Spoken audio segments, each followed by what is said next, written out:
नमस्कार दोस्तों, कैसा लगता है जब आप अपना वादा जब किसी से करते हैं तो उसे पूरा नहीं कर पाते। जब कोई व्यक्ति आपसे वादा करता है और उसे पूरा नहीं कर पाता तो कैसा लगता है। दोस्तों, आप अपने जीवन में वो तमाम गणित अपना लेते हैं, सारे साइंस को आप अपना लो, सारे कॉन्टेक्ट्स को अपना लो, इसके बावजूद भी अगर आपका काम बनता नहीं है, आप अपना वादा पूरा नहीं कर पाते हो और किसी न किसी के साथ कहीं ऐसा ही होता होगा और वो वादा पूरा नहीं कर पाता, तो कैसा लगता है।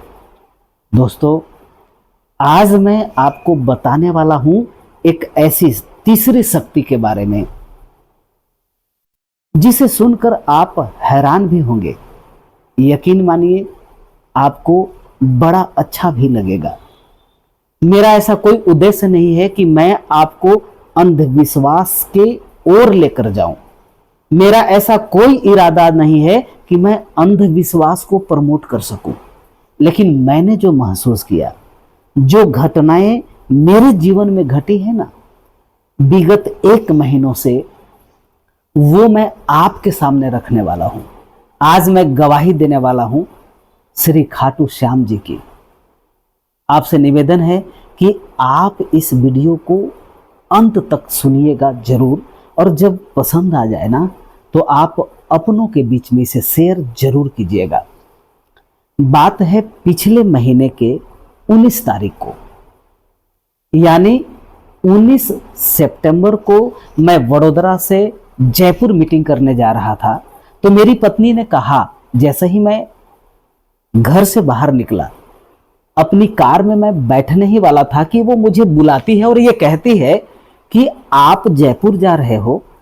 तो मैं सुनी हूं कि जयपुर से 80 किलोमीटर दूर खाटू श्याम बाबा का मंदिर है, वहां आप चले जाना और जाने के बाद सिर्फ इतना कहना कि मीरा ने भेजा है आपका दर्शन करने। इतना ही कहना और कुछ कहना मत।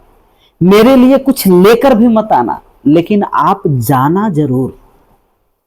मैंने बिना मन से कहा, ठीक है, देखेंगे, वहां जाने के बाद मौका मिलेगा तो मैं जरूर चला जाऊंगा। दोस्तों, मैं आपको बताता चलूं कि खाटू श्याम जी का नाम सुना था, डिटेल्स में मुझे पता नहीं था। जितना मैं नाम प्रभु श्री राम का सुना, श्री कृष्ण का सुना, लेकिन मैं खाटू श्याम के बारे में ज्यादा नहीं जानता था। ना तो भजन सुना था और ना ही उनका डिटेलिंग्स मुझे कहीं से पता चली थी। लेकिन जैसे ही मेरी वाइफ ने कहा, मैं बोला ठीक है, मैं जाऊंगा।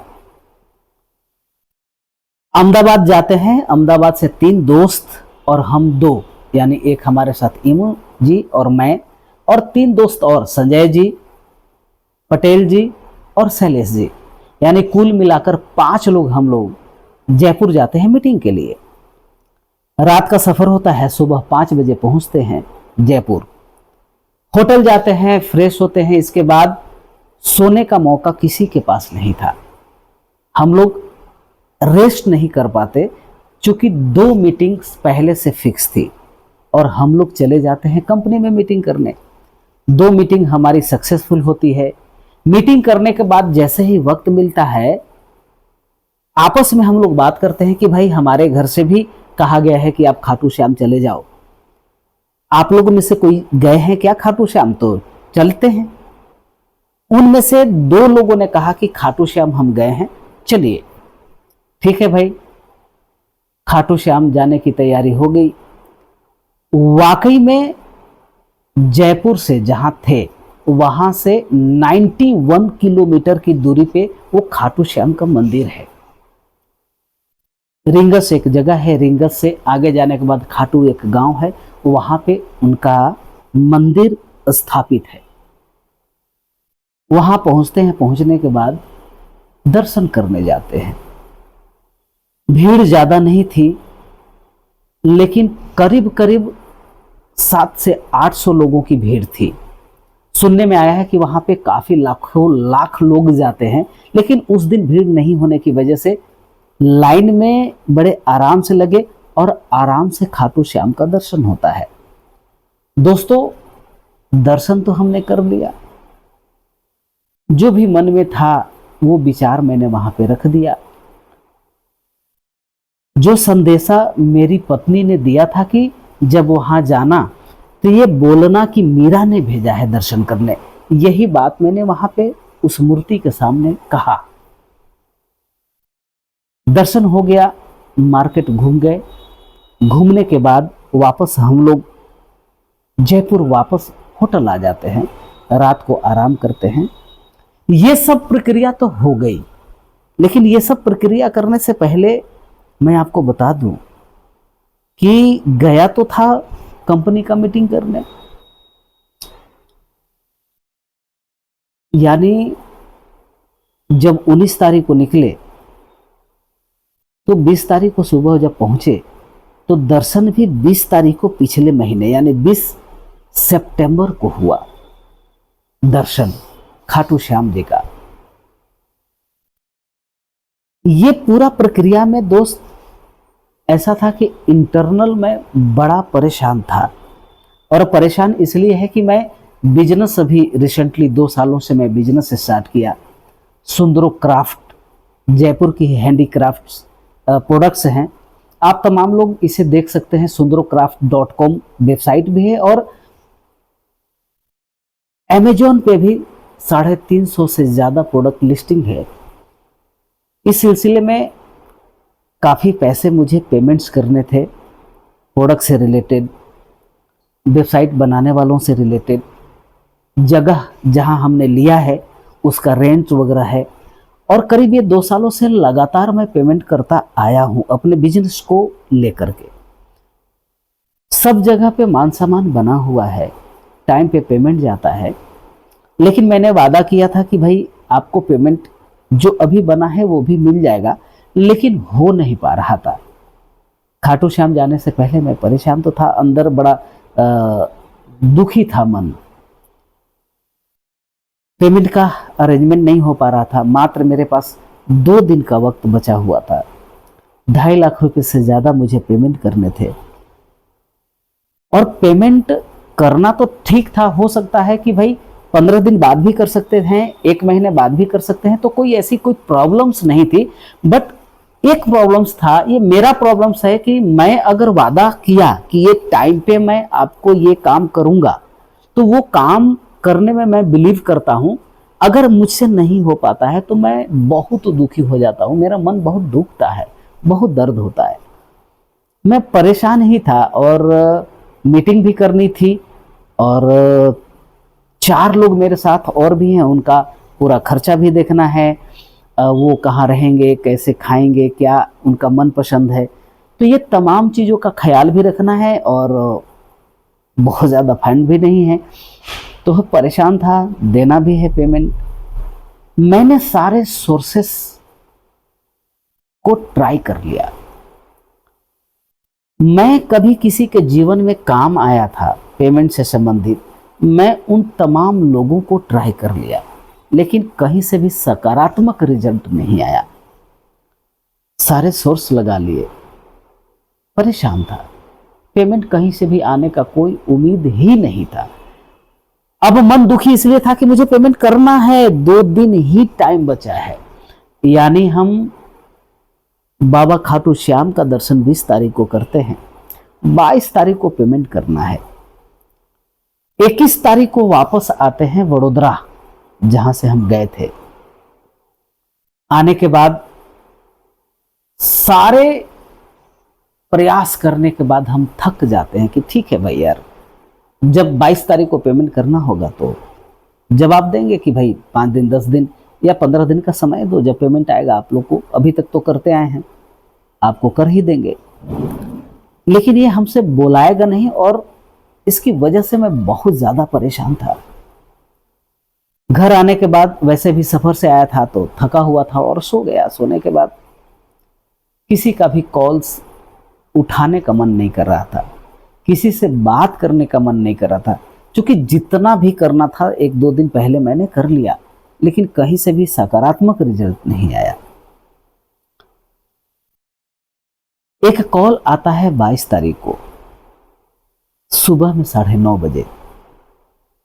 मैं कॉल उठाता नहीं, साइलेंट में मोबाइल करने के बाद बगल में ही रख दिया और सोया हुआ पड़ा था 9:30 बजे तक। सोया हुआ था, 10, 11, 12, 1 बज गए। उठने का मन नहीं कर रहा है, किसी से बात करने का मन नहीं कर रहा है, ऑफिस जाने का मन नहीं कर रहा है, यानी नाश्ता खाना तक करने का मन नहीं कर रहा है। बस मन ये दुखी है कि आज हम पेमेंट 2.5 लाख रुपए से ज्यादा हैं और उसको मैं कैसे कर पाऊं, क्या करूं, कुछ समझ में नहीं आ रहा है, कोई सोर्स नहीं लग रहा है, कोई जुगाड़ नहीं लग रहा है, कोई टेक्नोलॉजी काम नहीं कर रहा। बिजनेस बड़ा है तो 2 सालों के अंदर इन्वेस्टमेंट बड़ा हुआ है, सारे सोर्सेस लगे हुए हैं, हर जगह का पैसा को मैंने बिजनेस में लगाया हुआ है। और स्वाभाविक है कि बिजनेस जब आप स्टैंड करते हैं तो पैसे आने में 2, 4, 6 महीने 1 साल तक बिजनेस आपसे टाइम मांगता है, पेशेंस तो रखना पड़ता है। लेकिन चलो भाई, इन्वेस्टमेंट ये बीच में आ गई थी तो उसको करना ही पड़ेगा। 9:30 बजे जो कॉल आया था मैं रिसीव नहीं किया। मैं उठा करीब 1:15 बजे, बिना मन से फ़ोन देखा। जो फ़ोन आया था उसको मैं कॉल बैक किया। मैंने कहा क्या बात है, आपने फ़ोन किया था? उसने कहा सर आप हो कहाँ? मैं बोला घर पे सोया हूँ यार। अरे कोई बात नहीं है सर, मैं तो आपके ऑफिस पे आके सुबह 9:30 बजे से ही बैठा हूँ। मैं बोला क्या बात कर रहे हैं? हाँ सर, कहाँ जाऊँ? आप जल्दी आ जाओ अगर हो सके तो। मैं बोला ठीक है यार, आता हूँ, आधा 1 घंटा और टाइम दो। करीब 2:30 बज गए। बिना मन से तैयार होना, बिना मन से खाना खाना, ठीक है कहीं होगा, मैं ये सोच रहा था कि कहीं बैठा होगा ऑफिस की तरफ, कोई काम तो है नहीं, जाते हैं। बिना मन से मैं ऑफिस आया। ऑफिस आने के बाद देखा तो ऑफिस के बाहर ही बैठा हुआ है। मैंने पूछा कि आप 9:30 बजे से बोल रहे हो, कॉल किए थे तब से आप यहाँ पे हो? बोला हाँ सर मैं यहीं पे हूँ। तो यानी कितना घंटा हो गया? 10 बज गए, 11, 12, 1, 3.5, 4 घंटे आप यहाँ बैठ गए। उसने बोला हाँ सर मैं आपका वेट कर रहा था। मैं बोला अरे यार 2-4 और कॉल कर लिए होते, इतना वेट करने की जरूरत नहीं पड़ जाती, या कल मिल लिए होते, क्या कोई अर्जेंट है क्या? बोला नहीं सर कोई अर्जेंट नहीं है। बोला अच्छा। साथ में एक और व्यक्ति उनके साथ थे, उसने कहा कि मैं इनसे आपको मिलवाना चाह रहा हूं। मैं बोला ठीक है भाई क्या बात है। अब उस व्यक्ति को मैं जानता नहीं, कोई जान नहीं, कोई पहचान नहीं, कोई काम भी नहीं। ऐसा नहीं है कि वो हमारे बिजनेस के साथ कोई पुराना ताल्लुकात रखते हों, कोई काम नहीं। ऑफिस में बैठा, बिना मन से जान पहचान हुआ, थोड़ा अंदर से परेशान तो था ही, चेहरे पे साफ झलक रही थी कि भाई परेशानी है, बट फिर भी मैं कोशिश कर रहा था कि खुश रहने का इन दोनों के सामने, क्योंकि कोई काम तो था नहीं इनसे। तो दुखी होकर भी आखिर में इनके सामने क्या कर लेता, या अपना दुख भी बताकर इनके सामने क्या हो जाता। बातचीत के दौरान बस यूं ही बात निकल गई। फिर भी वो बंदे ने कहा सर आप थोड़ा परेशान लग रहे हैं। मैं बोला हाँ यार, 1-2.5 लाख रुपए का पेमेंट का था और आज करना है, और नहीं है तो थोड़ा सा परेशानी लग रही है। बोला सर बस इतनी सी बात। अब ये बात जो उस व्यक्ति को लेकर आया था वो कह रहा है, जो व्यक्ति आया है जो अनजान है, वो कहता है कि सर कोई बात नहीं है, पेमेंट तो मेरे पास पड़े हुए हैं। मैं बोला क्या बात कर रहे हैं, कितना पेमेंट पड़ा हुआ है? 2 लाख रुपए पड़ा हुआ है। मैं बोला क्या बात कर रहे हैं? बोला हाँ सर, आपको अगर लगता है तो आप रख लो, आप जब चाहो इसे रिटर्न कर सकते हो। मैं बोला, मैं अचंभे में रह गया कि आश्चर्य से भर गया। मैं बोला यार, जिसे मैं जानता नहीं हूँ, कोई सिक्योरिटी नहीं मांग रहा है, कुछ जानने का प्रयास है, बोल रहा कि आप परेशान हो ना, आप रख लो ना, आपको जब इच्छा हो दे देना, क्या करना है, आपका काम बनता है ना। मैं बोला आप 2-4 बार सोच लो, जो बंदा लेकर आया था बोला हाँ सर कोई इशू नहीं है, हम लोग हैं ना, कोई दिक्कत नहीं है। मैं बोला ठीक है भाई। अब वो बंदा इमीडिएट फोन पे और गूगल पे ये दोनों अकाउंट से मिलाकर 2 लाख रुपया मेरे अकाउंट में ट्रांसफर करता है।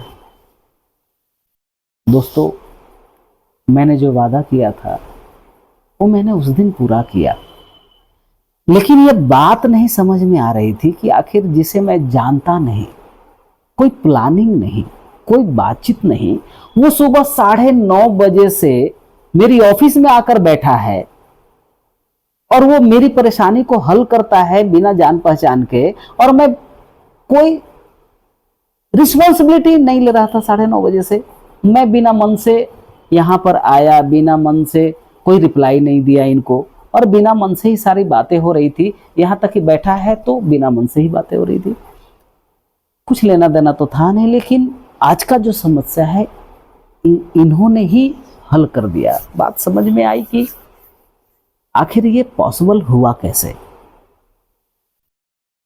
याद किया कि भाई अभी तो खाटू श्याम को बोलकर आया था कि थोड़ा परेशान हूं, आप देख लेना बाबा,